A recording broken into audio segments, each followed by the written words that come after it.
조선 왕조 역사에서 문종과 세조는 같은 부모에게서 태어난 친형제임에도 불구하고 성품과 통치 스타일 그리고 역사적 평가는 극명하게 갈립니다. 두 사람을 가르는 핵심 키워드는 아버지 세종 그리고 정통성입니다. 조선의 황금기를 일군 세종은 정치, 학문, 국방 등 국가 시스템을 통합하고 완성한 국정의 설계자였고 대군들을 국정 전반에 참여시켰습니다. 세종이 대군들을 정사에 참여시킨 것은 조선 역사에서도 상당히 특이한 선택이었습니다.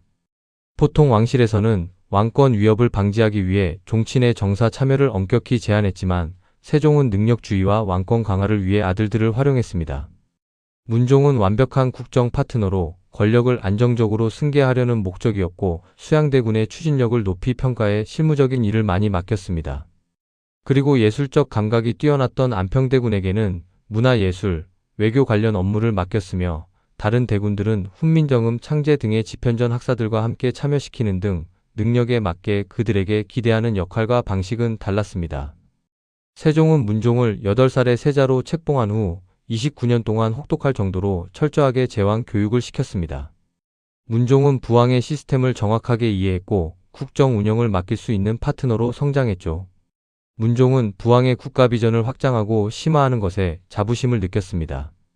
문종의 캐릭터는 책임감과 절제로 요약됩니다.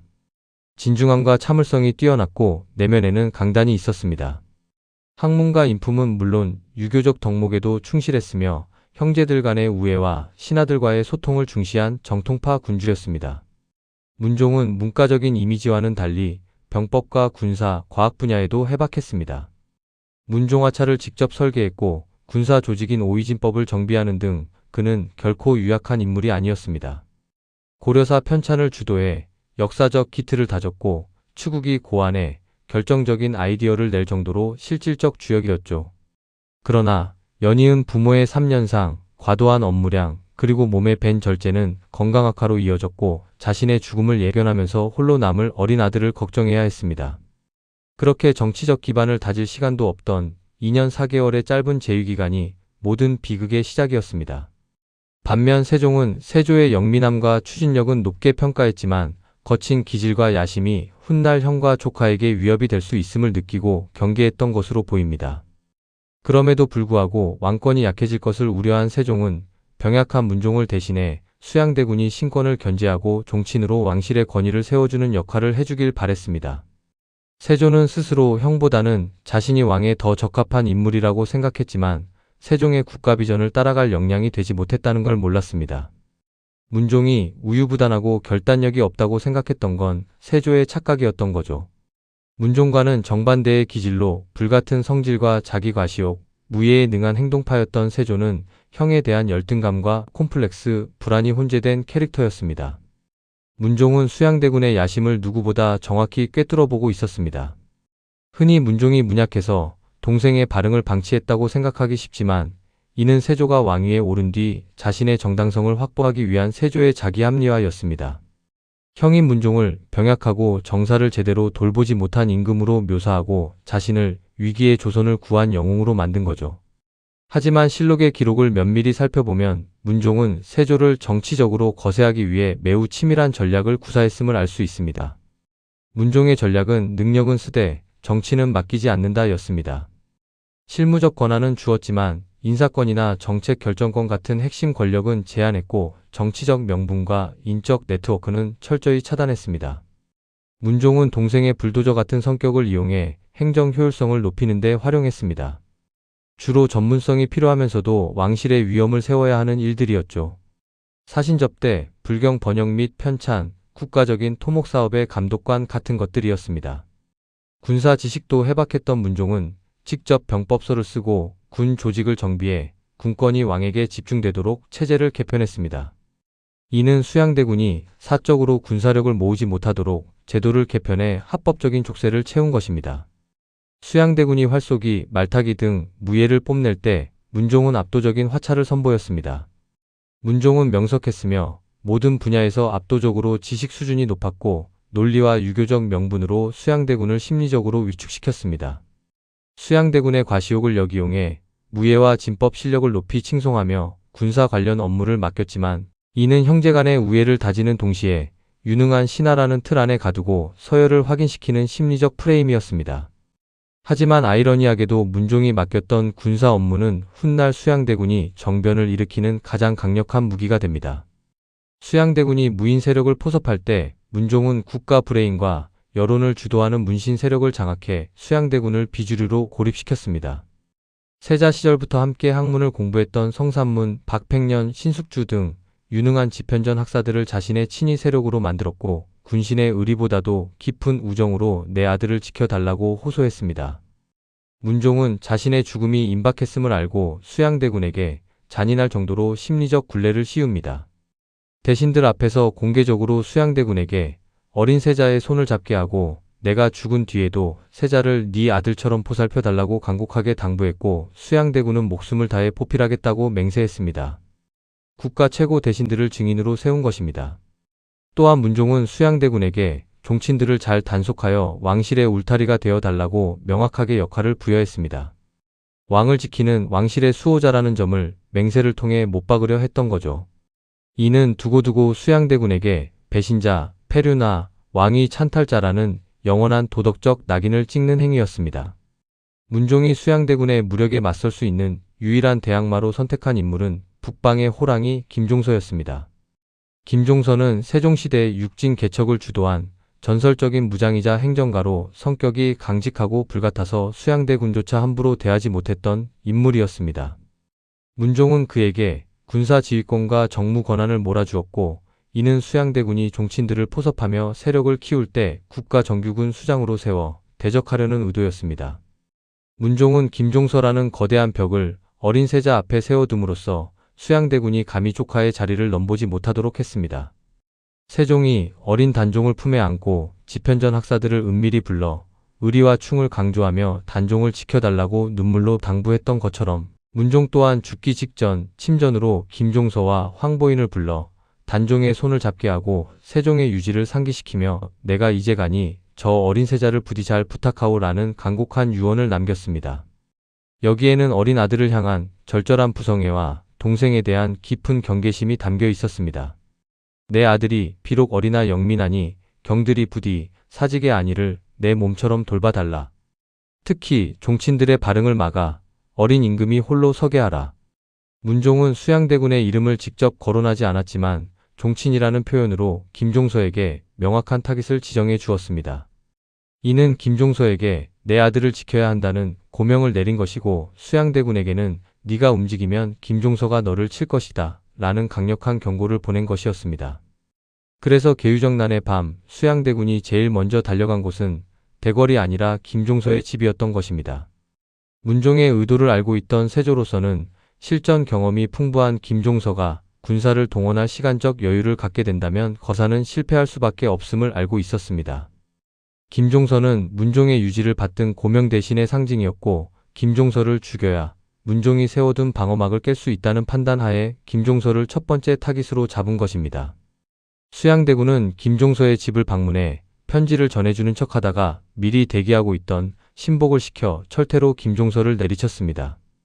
철퇴를 맞고 쓰러진 김종서가 잠시 몸을 피했다가 입거를 시도했지만 양정이 끝내 그를 찾아내 참수했습니다. 김종서의 죽음으로 문종이 설계한 정치적 방어선은 완전히 무너졌습니다. 문종은 수양대군이 최소한 충성이나 명분, 즉 유교적 가치관 안에서 움직일 것이라 판단했기에 김종서를 방패로 수양대군을 막으려 했습니다. 하지만 수양대군의 권력욕과 잔혹함까지는 계산하지 못한 것이죠. 문종이 그토록 정교하게 짜놓은 정치적 명분과 신뢰했던 유교적 시스템은 수양대군의 피비린내 나는 철퇴에 허무하게 무너져 버렸습니다. 수양대군은 김종서를 살해한 후 그의 가문까지 조선 역사에서 유례를 찾기 힘들 정도로 철저하게 파괴했습니다.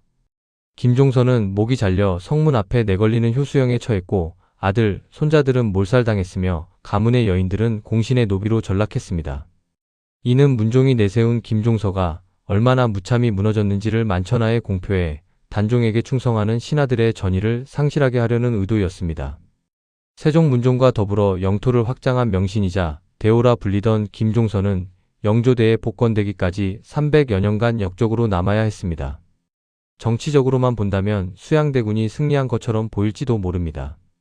하지만 문종은 최악의 경우 수양대군이 설사 왕이 되더라도 결코 정당한 임금으로 대우받지 못하도록 모든 장치를 마련해 두었습니다. 정통성과 유교적 명분으로 동생을 평생 감옥에 가둔 거죠. 세조는 자신이 형보다 더 천명을 받은 존재임을 부각시키려고 끊임없이 애를 썼습니다. 그가 가는 곳마다 상서로운 구름이 끼거나 기이한 새가 나타났다는 기록이 유독 많습니다. 심지어 사냥터에서 말을 달릴 때 바람이 그를 도왔다는 식의 과장된 이야기들을 스스로 퍼뜨리거나 기록하게 하기도 했습니다. 적장자 승계라는 유교적 명분이 형에게 있다면 자신에게는 하늘이 선택한 영웅이라는 신화적 명분이 필요했고, 이는 정통성 콤플렉스를 극복하기 위한 고도의 이미지 메이킹이었습니다. 세조가 조카인 단종을 대할 때의 심리는 단순한 권력욕을 넘어 정통성에 대한 강박 등 복잡한 상태였을 겁니다. 문종이 승하할 때 단종은 겨우 12세였습니다. 처음에는 어린 조카를 보필한다는 명분을 내세우며 충성스러운 숙부라는 역할로 본심을 감췄습니다. 그러는 한편 안평대군을 죽이고 금성대군을 유배 보내는 등 숨통을 서서히 조여가는 심리전과 정치적 고립으로 단종을 철저히 외톨이로 만들었습니다. 결국 측근들이 계속 반역 음모에 휘말려 처형되자 단종은 희생을 막아야 한다는 공포를 느끼고 눈물을 흘리며 수양대군에게 양위하겠다고 선언하게 됩니다. 단종이 상왕이 되고 왕위에 오른 세조의 심리는 이후 피해망상에 가까운 불안으로 변질됩니다.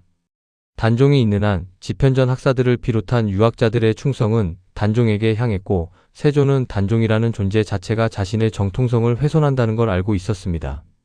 단종을 상황에서 노상군으로 강등시키고 유배 보낸 것은 왕권의 불완전함과 정통성 부재에서 오는 공포가 컸기 때문입니다.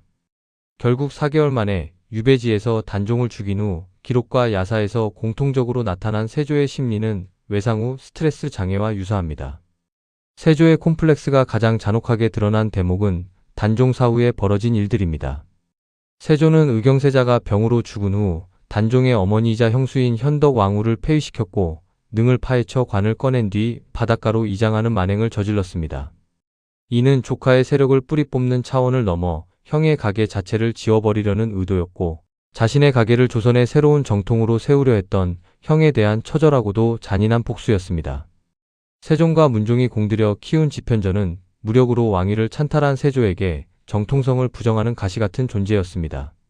성삼문, 박팽년 등 사육신이 세조를 비판할 때 가장 강력하게 내세운 논리가 바로 문종과의 약속이었습니다. 상왕께서 생전에 그렇게 간곡히 부탁하셨고 너 또한 눈물로 맹세하지 않았느냐는 호통은 세조에게 씻을 수 없는 죄책감과 공포였습니다. 세조는 자신을 왕으로 인정하지 않고 단종 복위 운동을 한 것을 빌미로 학사들을 잔혹하게 처형하고 집현전을 폐지해버렸습니다. 단종 사후 세조는 주변의 모든 인물을 잠재적 배신자로 간주하기 시작했습니다. 계유정난을 함께한 공신들에게 휘둘리며 정작 자신이 꿈꿨던 강력한 왕권주의자의 모습과는 거리가 먼 고독한 왕이 돼버렸죠. 자신을 왕으로 만든 한 명의 권람 등 공신들에게 파격적인 특혜를 주면서도 한편으로는 그들이 자신을 배신할까봐 끊임없이 시험했습니다. 술자리에서도 공신들의 태도를 살피며 조금이라도 불충해 보이면 즉시 칼을 뽑아들 정도로 충동적인 행동을 했습니다. 여론에도 극도로 민감해졌고 자신을 비판하는 선비들을 가혹하게 고문하거나 유배 보냈습니다. 그는 아들 의경세자의 죽음에 엄청난 타격을 받았고 하늘이 내린 벌이라고 생각했습니다. 불면증, 온몸에 난 종기, 지독한 피부병은 죽을 때까지 그를 괴롭혔습니다. 심리학적으로 극심한 죄책감이 육체적 고통으로 전이된 것입니다. 통증이 심해질 때마다 주변 사람들에게 화를 내거나 갑자기 눈물을 흘리는 등 감정 기복도 매우 심해졌습니다. 결국 유교국가의 수장이었던 세조는 업보와 윤회를 말하는 불교에서 구원을 찾으려 했습니다. 이는 유교적 명분으로는 도저히 씻을 수 없는 자신의 죄를 불교의 자비와 참회를 통해 위안을 받으려 했던 것으로 보입니다. 전국의 명찰을 돌며 불사를 일으키고 직접 불경을 베껴 쓰기도 했습니다. 수양대군 때 유학자들은 나약하다며 비웃던 기계는 사라지고 업보를 두려워하는 나약한 인간으로 변한 겁니다. 그의 성격은 갈수록 포악해지면서 한편으로는 비굴할 정도로 절대적 존재에게 매달리는 이중성을 보입니다. 세조가 잠든 광릉은 평생을 죄책감과 내세의 공포에 시달렸던 세조의 심리 상태를 그대로 투영하고 있습니다. 거대한 석실을 만드는 대신 고운을과 석회를 섞어 다지는 회격 방식으로 당시로서는 매우 파격적인 구조였습니다.